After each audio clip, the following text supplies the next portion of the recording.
Tashidale.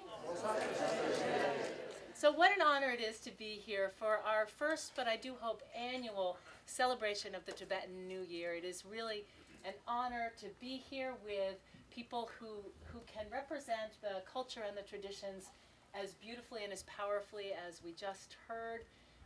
It's a delight to have the prayer flags up in the State Department.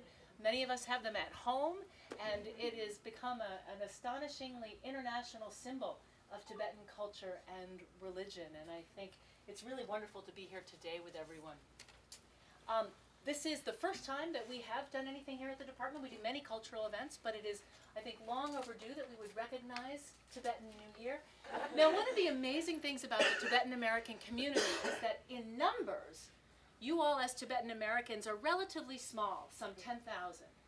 But in your influence and in your impact, you are enormous. And you are very much connected with so much of the rest of the world through your opera, through your prayer flags, through your spiritual leader. You have so many ways of reaching out and becoming a really international community. And we're just delighted to be part of many celebrations all around the globe for the new year. I am really honored to serve as the special coordinator for Tibetan Issues, but I have to admit that I have not yet sampled the chong, so this will be a first for me. I would like to read to you some words that President Roosevelt wrote to a 7-year-old Dalai Lama in 1942.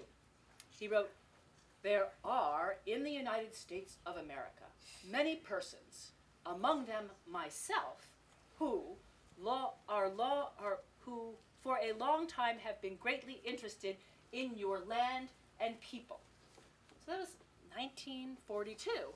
And I think it's only more true today. And so we're thrilled to be able to also welcome a broader community of those interested in Tibet who are from the department and who are from outside, people who have long been associated with your community and with your traditions, as well as representatives from NGOs, academia, many foreign embassies. We welcome you all. Thank you so much for joining us here today.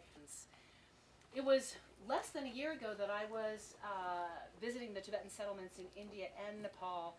And there, I don't know how I managed to avoid the chong, but I did eat a lot of Tibetan food. I watched dance performances at the Tibetan Institute for Performing Arts and was able to speak with so many Tibetans, all of whom, as you all know, are extraordinarily warm and gracious and proud of their traditions. And so it's really a wonderful opportunity for us to connect and honor those traditions here today at the State Department.